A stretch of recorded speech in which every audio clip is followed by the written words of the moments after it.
Hello दोस्तों, स्वागत है आप सभी का अपने YouTube channel practice with Ravi में। तो आज हम इस वीडियो में प्रैक्टिस सेट नंबर 12 पढ़ने वाले हैं। इससे पहले हमने 11 तक पढ़ लिया है।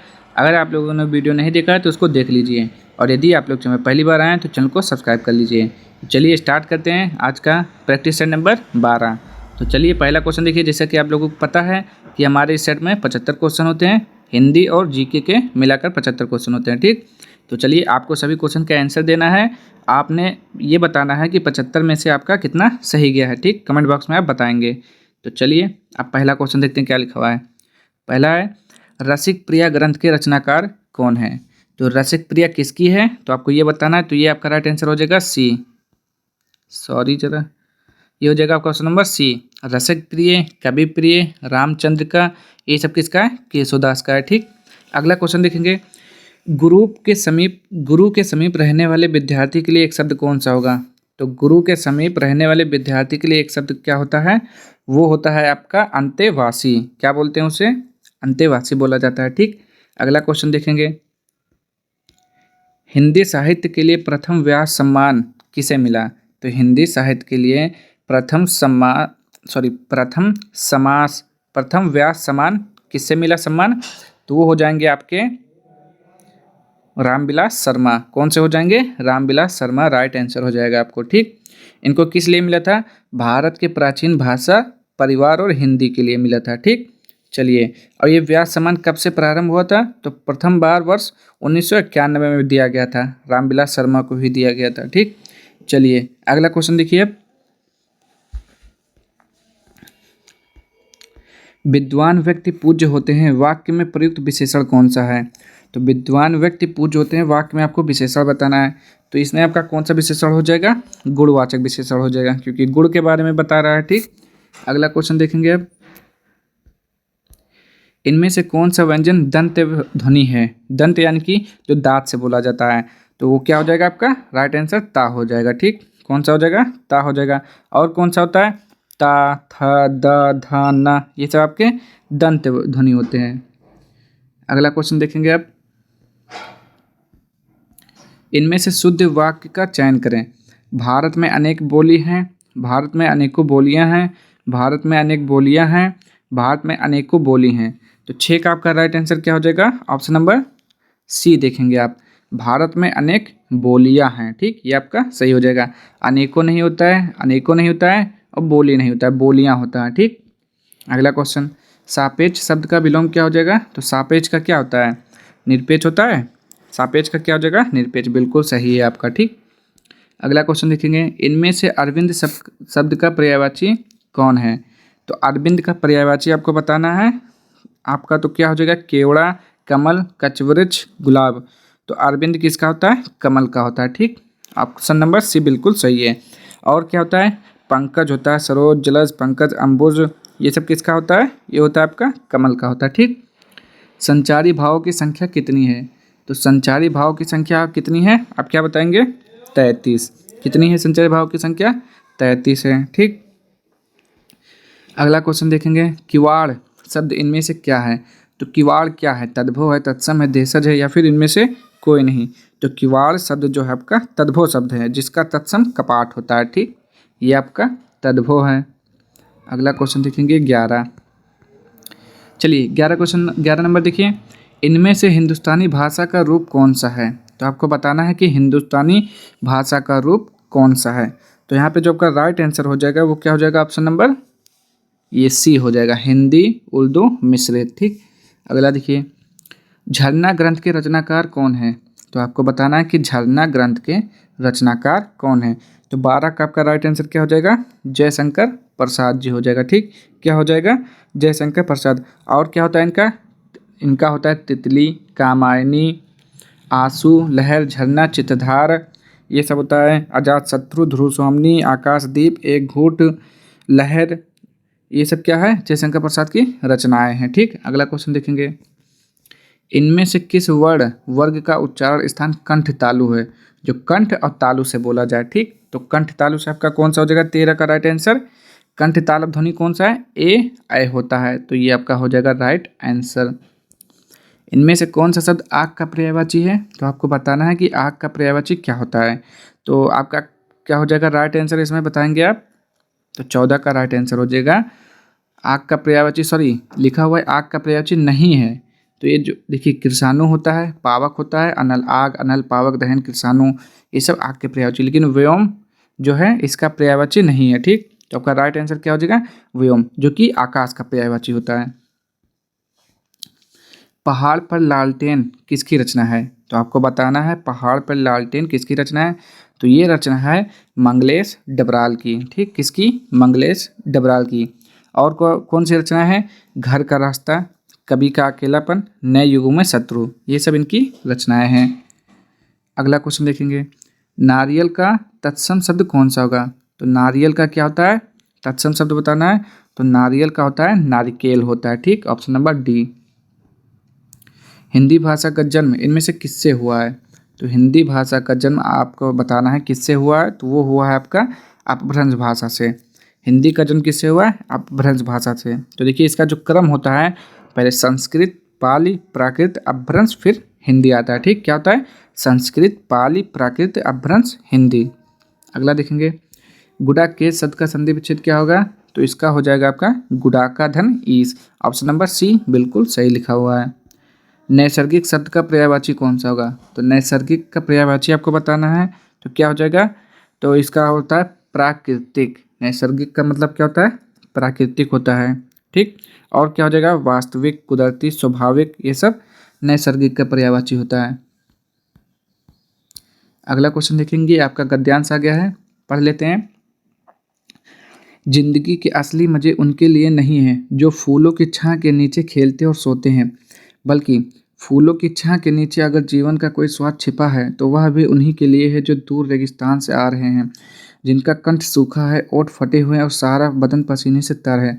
पानी में जो अमृत वाला तत्व है उसे वह जानता है, जो धूप में खूब सूख चुका है वह नहीं, जो रेगिस्तान में कभी पड़ा ही नहीं है।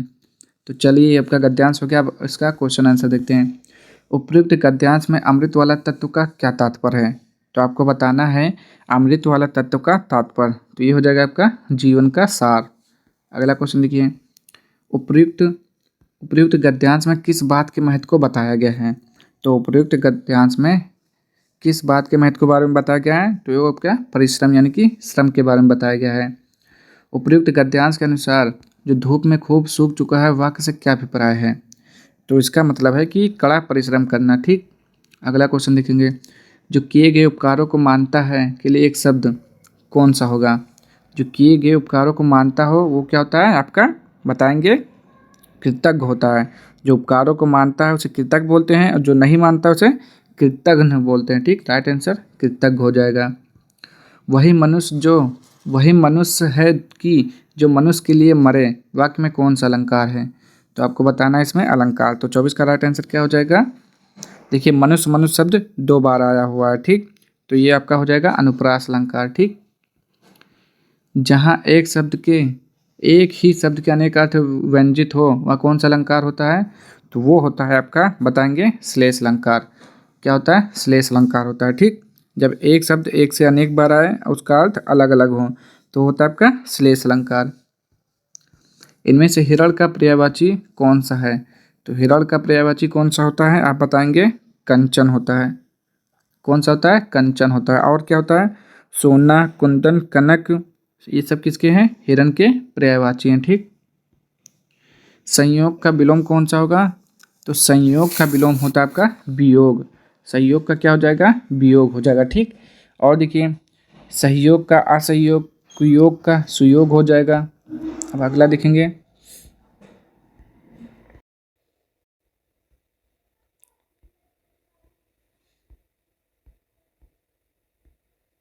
चलिए चिकना घड़ा होना मुहावरे का अर्थ क्या है? तो आपको बताना है चिकना घड़ा होना मुहावरे का अर्थ है निर्लज्ज होना। क्या? निर्लज्ज होना। और क्या लिखा है? समृद्ध होने का मतलब होता है ऊंचा उठना। मोती से मोती उगलना मतलब मधुर भाषी होना होता है। ठीक, हवन में जलाने वाली लकड़ी के लिए एक शब्द, तो उसे क्या बोला जाता है? हवन में जलाया जाता है उसे क्या बोलते हैं? समिधा बोलते हैं। क्या बोलते हैं? समिधा। अगला देखेंगे, इनमें से कौन सा शब्द तत्सम है? तो आपको पहचानना है कि तत्सम शब्द कौन सा है। अग्र, आँख, आँख, आज, तो इसका राइट आंसर क्या हो जाएगा? Option number A. जो अग्र है वो तत्सम है, बाकी सभी क्या है? तद्भव शब्द हैं। अग्र का तद्भव क्या होता है? आगे। अगला देखेंगे, इनमें से कौन से शब्द की वर्तनी सही है? तो शुद्ध वर्तनी बताना है, तो कैसे लिखा जाता है? ऐतिहासिक। क्या होता है? ऐतिहासिक होता है। ऑप्शन नंबर डी बिल्कुल सही लिखा हुआ है। अगला देखेंगे, यथार्थ शब्द का विलोम कौन सा होगा? तो यथार्थ का क्या हो जाएगा? यथार्थ शब्द का विलोम आपको बताना है, वो होता है आपका आदर्श। क्या होता है? आदर्श। और उचित का अनुचित होता है। कृत्रिम का प्राकृतिक होता है। ठीक। अगला देखेंगे, इनमें से दुख का पर्यायवाची कौन सा नहीं है? तो दुख का पर्यायवाची कौन सा नहीं है, ये आपको बताना है। ठीक। तो क्लेश, मोक्ष, कष्ट या फिर पीड़ा। तो यहाँ पे जो आपका राइट आंसर हो जाएगा वो क्या हो जाएगा? आपका मोक्ष। दुख का पर्यायवाची नहीं है। ठीक। बाकी सब दुख के पर्यायवाची हैं। और मोक्ष किसका पर्यायवाची है, आप ये बताएंगे? बताइए, इसका जवाब कमेंट बॉक्स में देंगे। चलिए अगला देखिए अब, वह श्रेष्ठ उपासक है, वाक्य में प्रयुक्त विशेष कौन सा है? तो इसमें आपको क्या बताना है? विशेष से बताना है। वह श्रेष्ठ उपासक है, तो क्या है वो? उपासक है या श्रेष्ठ है या वह? तो इसका राइट आंसर क्या हो जाएगा? विशेष है, उपासक। अगला देखेंगे, जयद्रथ वध किसका रचना है? तो वो है आपका किसका है? मैथिली शरण गुप्त का है जयद्रथ वध। और क्या होता है? साकेत, यशोधरा, पंचवटी, भात भारती, नहुस, ये सब किसका है? मैथिली शरण गुप्त की रचनाएं हैं। ठीक। अगला क्वेश्चन देखेंगे, किनके नाम अधिकतर स्त्रीलिंग होते हैं? तो आपको बताना है किनके नाम अधिकतर स्त्रीलिंग होते हैं। सागरों के, वृक्षों के, फलों के या फिर बोलियों के। तो यहाँ पे जो आपका राइट आंसर हो जाएगा वो क्या हो जाएगा? आपका बोलियों के नाम अधिकतर स्त्रीलिंग होते हैं। ठीक। जैसे राजस्थानी, मराठी, बंगाली, हिंदी। अगला देख लेते हैं, किस शब्द में उपसर्ग नहीं है? तो उपसर्ग नहीं है वो बताना है आपको इसमें। ठीक। तो किस में उपसर्ग नहीं है? अपवाद में अप है, प्रभाव में प्र है, पराजय में प्रा से उपसर्ग है, ओढ़ना में कोई उपसर्ग नहीं है। ठीक। ये हो गया हमारे 37 के क्वेश्चन हिंदी के। अब हम पढ़ेंगे सामान्य ज्ञान के क्वेश्चन। ठीक। चलिए स्टार्ट करते हैं। पहला क्वेश्चन देखिए, निम्नलिखित में से किस वर्ष 2024 के लिए संयुक्त राष्ट्र लेखा परीक्षक पैनल का उपाध्यक्ष नियुक्त किया गया? तो यहाँ पे जो आपका राइट आंसर हो गया वो कौन सा हो जाएगा? ये हो जाएगा आपका गिरीश चंद्र मुर्मू। क्या हो जाएगा? गिरीश चंद्र मुर्मू। चलिए अगला क्वेश्चन देखेंगे अब। चलिए अगला क्वेश्चन देखिए, क्या लिखा हुआ है? भारतीय महिला क्रिकेट टीम ने 19वें एशियाई खेलों में से किस देश को हराकर स्वर्ण पदक जीता? तो यहाँ पे आपको बताना है किस देश को हराया था। चलिए देखिए, तो ऑप्शन नंबर इसका देख लेते हैं कहाँ पर है। ऑप्शन है आपका पाकिस्तान, नेपाल, बांग्लादेश या फिर श्रीलंका। तो यहाँ पे आपको राइट आंसर बताना है, तो वो आपका हो जाएगा कौन सा? तो भारतीय महिला क्रिकेट टीम ने 19वें एशियाई खेलों में किसको हराया था? श्रीलंका को हराया था। किसको? श्रीलंका को हराया था। ठीक। अगला क्वेश्चन देखेंगे, अपनी तरह की पहली ड्रोन प्रदर्शनी सह प्रदर्शन भारत ड्रोन शक्ति 2023 का आयोजन कहाँ किया गया? तो ये आपका 40 का राइट आंसर क्या हो जाएगा? गाजियाबाद, उत्तर प्रदेश में किया गया। ठीक। अगला क्वेश्चन देखेंगे, निम्नलिखित में से किसने भारत का पहला यूपीआई एटीएम लॉन्च किया? तो पहला यूपीआई एटीएम किसने लॉन्च किया था? तो हिताची पेमेंट सर्विसेज ने। कौन से? हिताची पेमेंट सर्विसेज ने। राष्ट्रपति द्रौपदी मुर्मू ने किस राज्य में ब्रह्म कुमारीज द्वारा आयोजित राष्ट्रीय शिक्षा अभियान नए भारत के लिए नई शिक्षा का शुभारंभ किया? तो वो आपका 42 का राइट आंसर क्या हो जाएगा? उड़ीसा। कहाँ पर? उड़ीसा में किया। ठीक। अगला क्वेश्चन देखेंगे, योग में भुजंग आसन किस मुद्रा को दर्शाता है? योग में भुजंग आसन किस मुद्रा को दर्शाता है? भुजंग को दर्शाता है। ठीक। अगला क्वेश्चन, किस संगठन द्वारा एक पहल रिस्किलिंग क्रांति की शुरुआत हुई थी? तो ये आपका राइट आंसर क्या हो जाएगा? 44 का। तो आप बोलेंगे विश्व आर्थिक मंच। क्या हो जाएगा? विश्व आर्थिक मंच हो जाएगा। भारतीय वन्य जीव संरक्षण अधिनियम कब लागू हुआ था? मोस्ट इंपॉर्टेंट क्वेश्चन है। तो 45 का राइट आंसर आपका क्या हो जाएगा? 1972 ईस्वी में। कब? 1972 ईस्वी में लागू हुआ था। ठीक। अगला क्वेश्चन देखेंगे, पुस्तक a century is not enough किसने लिखी है? तो ये पुस्तक है आपकी किसकी है? सौरव गांगुली की है। ठीक। अगला क्वेश्चन देखेंगे, वियना शहर किस नदी के किनारे स्थित है? तो वियना शहर जो है आपका किस नदी के किनारे? डेन्यूब के किनारे स्थित है। ठीक, अगला क्वेश्चन, ऐतिहासिक भग्नावशेषों के लिए प्रसिद्ध हम्पी कहाँ स्थित है? तो हम्पी तो आपको पता ही कहाँ पर है, कहाँ पर हो जाएगा आपका? कर्नाटक में है। हम्पी कहाँ पर है? कर्नाटक में है। ठीक, अगला देखेंगे, और जो हम्पी है ये यूनेस्को द्वारा विश्व विरासत स्थलों में से 1986 में शामिल किया गया था। विश्व विरासत में 1986 में शामिल किया गया था। ठीक, इंपॉर्टेंट क्वेश्चन है ये भी। अगला क्वेश्चन देखेंगे, प्रसिद्ध, ये थोड़ा ठीक से नहीं आ रहा है लेकिन चलिए मैं पढ़ देता हूँ। प्रसिद्ध कढ़ाई की कला गोटा का संबंध किस राज्य से है? तो आपका हो जाएगा झारखंड, राजस्थान, पश्चिम बंगाल या फिर छत्तीसगढ़। तो 49 का आपका राइट आंसर क्या हो जाएगा? राजस्थान। ठीक, क्या हो जाएगा? राजस्थान। अगला क्वेश्चन देखेंगे अब, उत्तर प्रदेश के किसी भी पुलिस कमिश्नरी क्षेत्र की पहली महिला पुलिस कमिश्नर, देखिए इंपॉर्टेंट क्वेश्चन है, पहली महिला पुलिस कमिश्नर वो थी आपकी लक्ष्मी सिंह थी। ठीक, कौन थी? लक्ष्मी सिंह। निम्नलिखित में से कौन सही सुमेलित नहीं है? तो 51 को आपको बताना है सुमेलित कौन सा नहीं है। तो सोरा मेला कासगंज सही है, बाटेश्वर का मेला पश्चिमांचल सही है, शाकुंभरी देवी मेला पूर्वांचल ये आपका गलत लिखा हुआ है, शुक्रताल का मेला मुजफ्फरनगर बिल्कुल सही है, और जो होता है ये आपका क्या लिखा हुआ है? शाकुंभरी देवी का मेला, यानी कि 51 का जो आपका गलत है ये होता कहाँ है आपको ये बताना है। तो ये होता है आपका उत्तर प्रदेश के सहारनपुर जनपद में होता है। ठीक, शाकुंभरी देवी मेला। चलिए, दादरी, चुनार, चुर्क तथा डाला सभी में कारखाने हैं जो उत्पादित करता है। तो ये क्या उत्पादित करता है? सीमेंट, कागज, लौह अयस्क या फिर उर्वरक। तो 52 का आपका राइट आंसर बताना क्या हो जाएगा? ये सब सीमेंट उत्पादित करते हैं। ठीक, अगला क्वेश्चन देखेंगे, उत्तर प्रदेश का एकमात्र मुक्त विश्वविद्यालय जाना जाता है किस नाम से जाना जाता है? तो आप बताएंगे 53 का राइट आंसर क्या हो जाएगा? राजश्री पुरुषोत्तम दास टंडन मुक्त विश्वविद्यालय। ठीक, और इसकी स्थापना कब की गई थी? 1999 ईस्वी में। तो चलिए, इसका राइट आंसर आपका हो गया सी नंबर। लखनऊ जिले की सीमा निम्नलिखित में से किस जिले की सीमा को स्पर्श नहीं करती है? तो लखनऊ जिला जो होता है उसकी सीमा किसको स्पर्श नहीं करती है? बलिया को स्पर्श नहीं करती है। ठीक, चलिए अब अगला क्वेश्चन देखेंगे, गंगा नदी उत्तर प्रदेश में किस जनपद से प्रवेश करती है? तो इसका राइट आंसर आपका क्या हो जाएगा? बिजनौर से प्रवेश करती है। कहाँ से? बिजनौर से प्रवेश करती है। अगला क्वेश्चन देखेंगे अब, वह न्यूनतम राशि क्या है जिसे रियल टाइम ग्रॉस सेटलमेंट के माध्यम से प्रेषित किया जा सकता है? तो वो आपका अमाउंट है ऑप्शन नंबर ए 2 लाख। ठीक, अगला क्वेश्चन देखेंगे, माल और सेवाएं कर जीएसटी पर संसदीय संशोधन बिल को किस राज्य ने सर्वप्रथम अनुमोदित किया था? तो वो था आपका असम था। ठीक, कौन था? असम। चलिए अगला क्वेश्चन देखेंगे अब, भारत के निम्नलिखित राज्यों संशासित प्रदेशों के समूहों में से कौन सा समूह पाकिस्तान से सीमा बनाता है? तो इसका राइट आंसर आपका क्या हो जाएगा? Option number B, Jammu Kashmir, Ladakh, Punjab, Rajasthan तथा गुजरात। ठीक, अगला क्वेश्चन देखेंगे अब,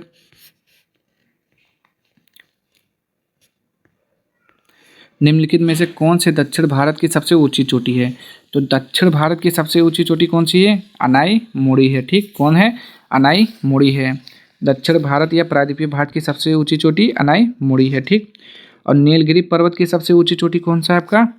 यह है डोटा बेट्टा है, ये नीलगिरी का है। ठीक, और मैकाल श्रेणी की सबसे ऊंची चोटी अमरकंटक है। ठीक, अगला को अरावली श्रेणी की सबसे ऊंची चोटी गुरु शिखर है, लेकिन आपका आंसर ये वाला है। ठीक, चलिए आपका आंसर ये हो जाएगा,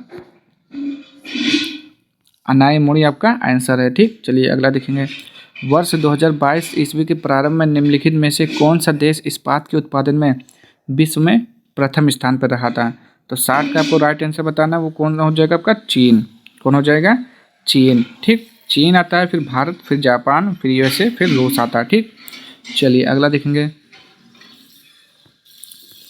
भारत में सर्वाधिक वर्षा मुख्यतः किससे होती है? तो भारत में जो सर्वाधिक वर्षा किससे होती है? दक्षिण पश्चिमी मानसून से होती है। किससे? दक्षिण पश्चिमी मानसून से होती है। ठीक, अगला क्वेश्चन देखेंगे, निम्नलिखित में से किसने कोणार्क का सूर्य मंदिर बनवाया था?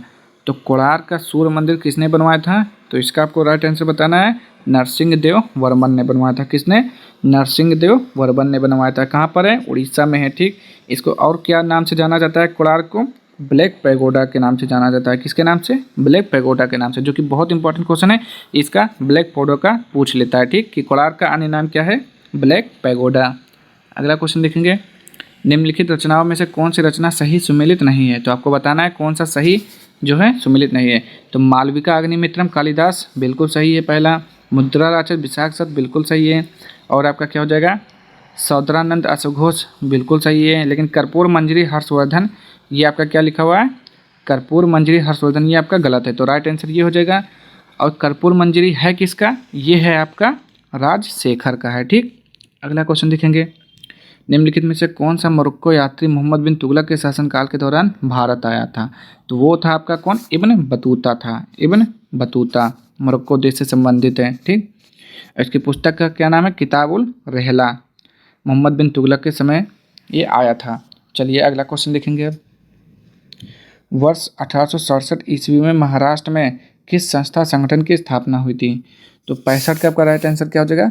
प्रार्थना समाज की स्थापना हुई थी। ठीक, प्रार्थना समाज की स्थापना किसने की थी? तो आत्माराम पांडुरंग ने की थी। कहाँ पर? महाराष्ट्र में 1867 ईस्वी में। ब्रह्म समाज की स्थापना किसने की थी? तो ब्रह्म समाज की स्थापना राजा राम मोहन राय ने की थी। आर्य समाज की स्थापना स्वामी दयानंद सरस्वती ने की थी। रामकृष्ण मिशन की स्थापना स्वामी विवेकानंद ने की थी कलकत्ता में। ठीक, चलिए अगला क्वेश्चन देखते हैं, भारतीय राष्ट्रीय कांग्रेस के किस नेता ने द्वितीय गोलमेज सम्मेलन में भाग लिया था? तो किस नेता ने द्वितीय गोलमेज सम्मेलन में भाग लिया था? तो वे थे आपके कौन, बताएंगे आप? महात्मा गांधी जी थे। और ये कहाँ भाग लेने गए थे? लंदन गए थे। ठीक, अगला क्वेश्चन देखेंगे, निम्नलिखित में से किस में भारत के संविधान के निर्माताओं का मत प्रतिबिंबित होता है? तो इसका आपका राइट आंसर हो जाएगा 67 का कौन सा? उद्देश्य का हो जाएगा। ठीक, कौन सा? उद्देश्य का। चलिए, इसे संविधान की कुंजी कहा जाता है, उद्देश्य का को, प्रस्तावना को। ठीक, अगला क्वेश्चन देखेंगे, भारतीय संविधान में वर्णित कौन सा अनुच्छेद दोष सिद्ध के संबंध में अभियुक्तों को दोहरे दंड तथा स्व अभिशंसन के संरक्षण प्रदान करता है? तो ये आपका कौन सा अनुच्छेद है? अनुच्छेद 20 का 3। कौन सा? अनुच्छेद 20 का 3। निम्नलिखित में से कौन दो अवधि के लिए भारत के राष्ट्रपति निर्वाचित हुए थे? तो वो थे आपके 69 का राइट आंसर। आप बताएंगे वो कौन थे? तो आप कहेंगे डॉक्टर राजेंद्र प्रसाद थे। ठीक, कौन थे? डॉक्टर राजेंद्र प्रसाद। चलिए, संविधान के निर्वाचन के बारे में विधि के सारवान प्रश्न से संबंधित वाद पर विचार करने के लिए सर्वोच्च न्यायालय के न्यायाधीशों की न्यूनतम संख्या कितनी होनी चाहिए? तो आपको बताना है कितनी होनी चाहिए? 5 होनी चाहिए। ठीक, अगला क्वेश्चन देखेंगे, भारतीय संविधान में वर्णित निम्नलिखित में से कौन सा अनुच्छेद राज्यपाल को अध्यादेश जारी करने की शक्ति प्रदान करता है? वो है अनुच्छेद आपका 213। अगला क्वेश्चन देखेंगे, निम्नलिखित में से कौन सा विषाणु या वायरस जनित रोग है? तो विषाणु से कौन सा रोग होता है? वो होता है आपका चिकन पॉक्स। कौन सा होता है? Chicken pox. ठीक, जिसे आप छोटी माता भी बोलते हैं। चलिए अगला क्वेश्चन देखेंगे, अगर और कोई पूछ लेता है कि विषाणु जनित कौन सा है, तो पोलियो है, HIV है, एड्स है, मीजल्स है, इन्फ्लुएंजा, ये सब विषाणु जनित होते हैं। अगर जीवाणु जनित पूछेगा तो हैजा, प्लेग, कुष्ठ रोग, टाइफाइड, थित्तिरिया, ये सब जीवाणु के हो गए। अब कवक का पूछेगा तो दाद, गंजापन, एथलीट फूड, ये सब कवक के द्वारा होता है। ठीक, अगला question, capillary feed fountain pen का आविष्कार किसने किया था? तो इसका आविष्कार आपका किया था 73 का राइट आंसर LI वाटरमैन ने। कौन सा? LI वाटरमैन ने किया था। ठीक, फाउंटेन पेन का आविष्कार किया था।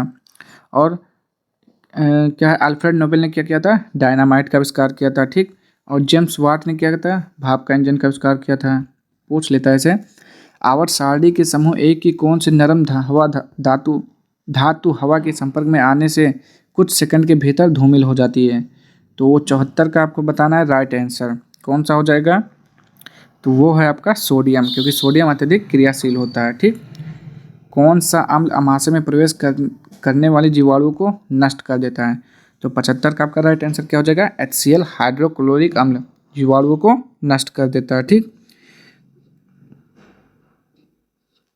चलिए तो ये हो गया आपके 75 क्वेश्चन सॉल्व। अब आपको बताना है कि आपने 75 में से कितने राइट आंसर किए। ठीक, चलिए तो आज के लिए इतना ही। अगर आपको वीडियो पसंद आए तो चैनल को सब्सक्राइब कर दीजिए, क्योंकि हम आपके लिए रोज़ एक प्रैक्टिस सेट करवाएंगे, ठीक। और जब प्रैक्टिस सेट खत्म हो जाएगा, यानी कि पूरे प्रैक्टिस सेट हमें 15 हैं वो सॉल्व हो जाएंगे, तब उसके बाद हम प्रीवियस ईयर्स के प्रैक्टिस सेट चालू करेंगे, ठीक। तो अगर आप लोग को वीडियो पसंद आए तो चैनल को सब्सक्राइब कर दीजिए। मिलते हैं नेक्स्ट वीडियो में, तब तक के लिए जय हिंद, जय भारत।